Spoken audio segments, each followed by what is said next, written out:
everybody, welcome back to the channel and more Birthright. Here's where we're working our way through the Anshe with the Blood Enemies accessory book here, and today we're moving on to one of my favorites as well, which is the Hydra, which is just this nasty crocodile type monster here that we have with all these faces sticking out. So let's figure out what that's all about.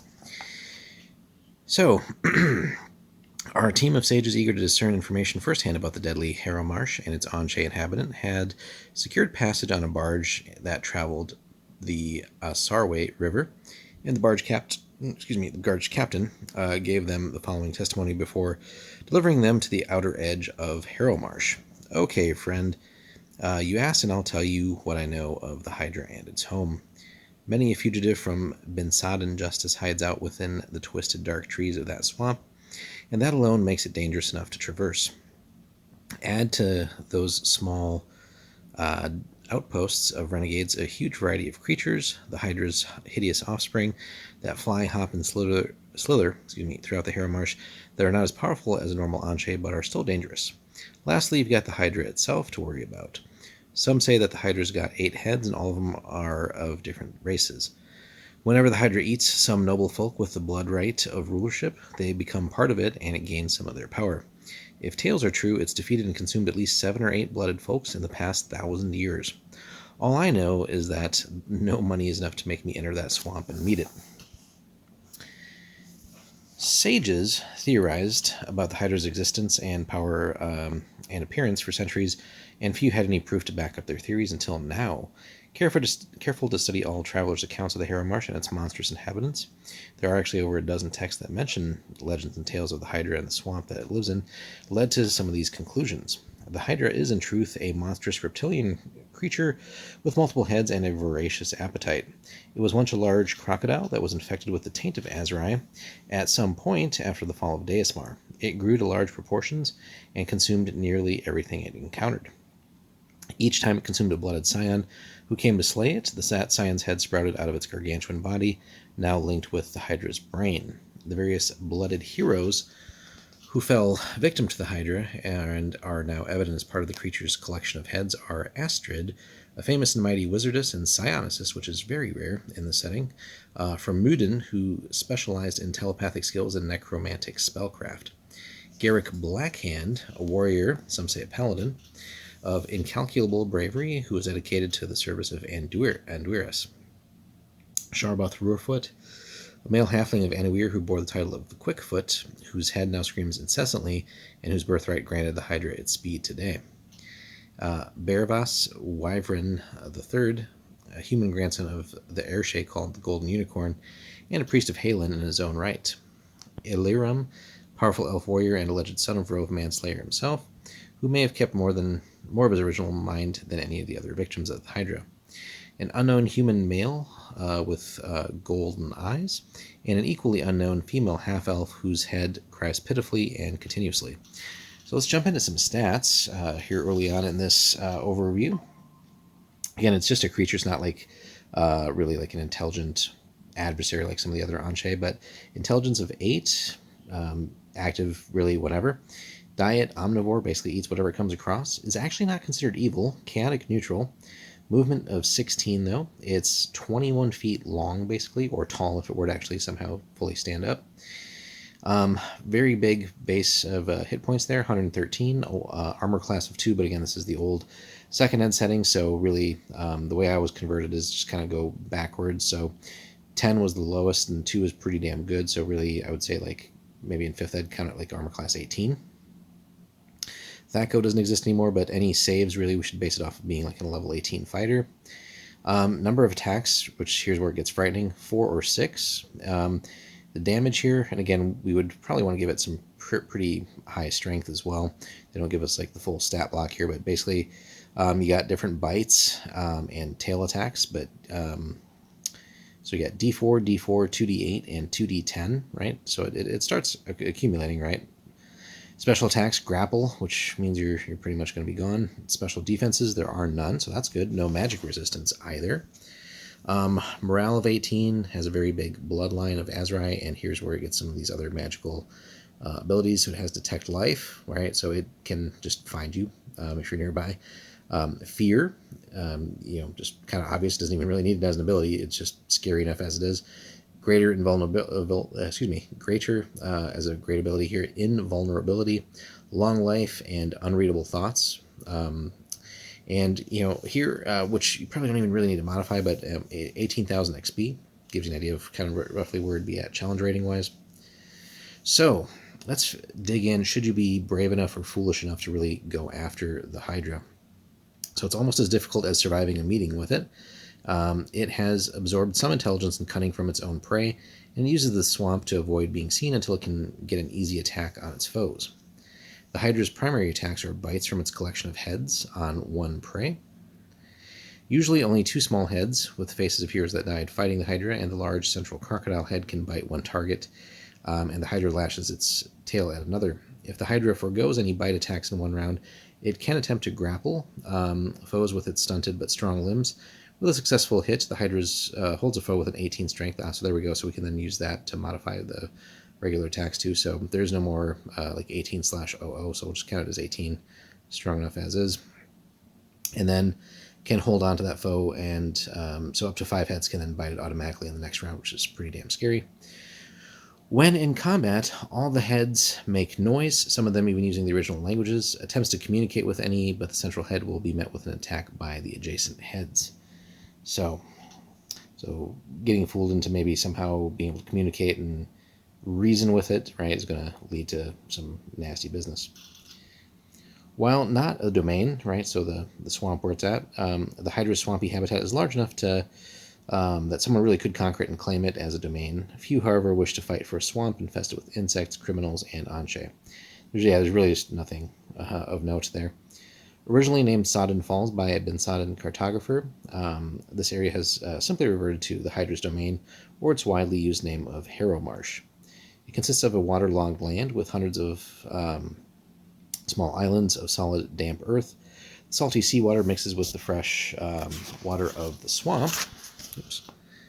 In the southern half of the domain, creating an unusual ecological system.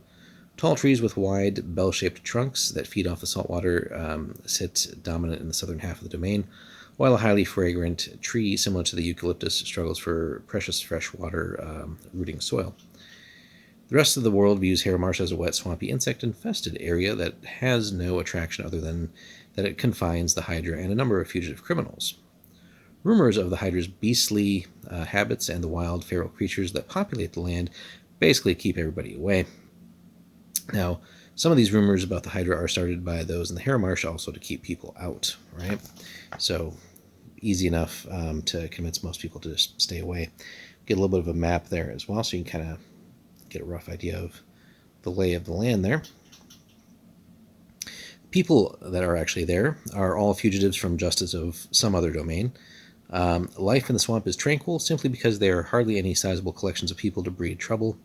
Among human settlers within the swamp, no one has ever laid eyes on the Hydra itself, and some of the inhabitants now believe it's nothing more than basically a fairy tale. Others who have encountered some of the Hydra kin, monstrosities, which we'll get to, that infest the central and southern parts of the Harrow Marsh are less swift in writing off the Hydra as a nightmare to scare children. The Hydra, however, keeps to itself in an old abandoned watchtower called Waterfjord Tower in the fjords near the Gulf. No one who lives in Harrow Marsh has the backbone to pay the Anshe a visit, and anyone who visits the tower will most likely find it empty. Soon after, he will be ambushed by the ever-hungry Hydra. Its ability to sense the location of prey doesn't allow folk to approach its lair safely unless it's asleep. So that would be a way, and there's really no way that anybody would know that unless they somehow figured out that it has that ability, and which, basically you can't sneak into its lair essentially and sneak up on it unless it should be sleeping, but again, you wouldn't necessarily know its activity cycle either, so that's what makes it a particularly nasty foe. You'd have to find a way to essentially disguise that ability. Now, obviously, if, like, for some reason any of your party were undead or something like that, that could be a way around that. The other denizens of the Harrow Marsh, so basically typical wildlife that you would see in a swamp, so crocodiles, frogs, insects, snakes, etc. However, the Hydra and its offspring infest the swamp. The Carrack deer are now a viable species that breeds true, and the creatures known as Hydrakin cover nearly every part of the swamp in various frequencies. So what are these things? They're the Hydra's young, the Hydrakin, and they glean what food they can from fish, etc., birds, and unwary hunters or fishermen or just other humanoids. They're not a species, but simply random results of the Hydra's asexual reproduction. What it eats is sometimes reproduced as a composite with the traits of the Hydra and other prey. Whenever prey is eaten, there's a 2% chance per hit die that it will be disgorged in D8 days as a Hydra kin. So basically, for the DM's purposes, there should be plenty of these all over. Even if, let's say, the party encounters a lot of them, feels like they're making some progress and maybe just clearing out some of these monstrosities over the swamp. Basically, there should always be like even just a trickle of these things being produced. I shouldn't say reproducing, being produced and just kind of appearing out there, right?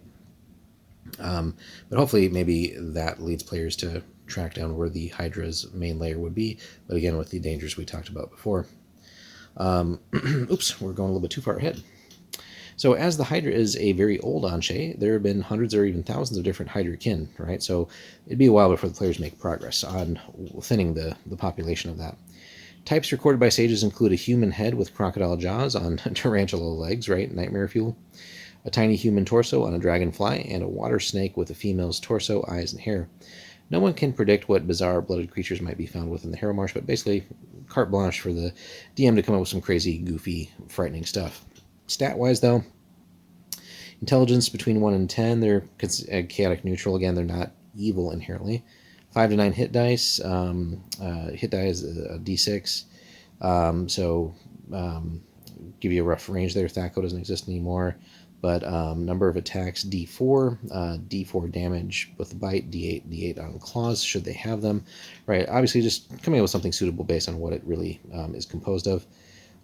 Does have poison in claws or mouth, usually, immune to poison and disease in return, and usually a little bit of a minor bloodline there, but it has blood form and death touch, which is interesting, considering the Hydra does not have it itself. Gives you some of the idea here on their movement speed, size too, potentially, and just kind of XP value. But really, so if the players are up for just a little bit of fun hack and slash too, there's no end to that in the swamp. But again, perhaps a lot of that activity will maybe draw the attention of the Hydra itself, and that could be something maybe like being ambushed by it somewhere out in the swamp would be frightening for players to deal with, right? It will be able to sneak up on the party unless they somehow spot it first, right? It can sense where people are, so that could be something very frightening. Maybe the players are able to fight it off to the point where it does retreat to its lair, but again, braving that lair will present its own dangers. Soon after the Hydra was invested with Azrai's power, it was possessed of a hunger that drove it to eat many crocodiles and salamanders and some humans. Among the first Hydrakin, these creatures were a blend of crocodile, human, and salamander that bred true. So these are the Characdeer. And are now a race known as the Arakdeer.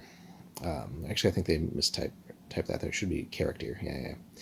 These lizard men, so a special type of lizard men, live in primitive tribal camps throughout the swamp, and they avoid humans and the Hydra itself.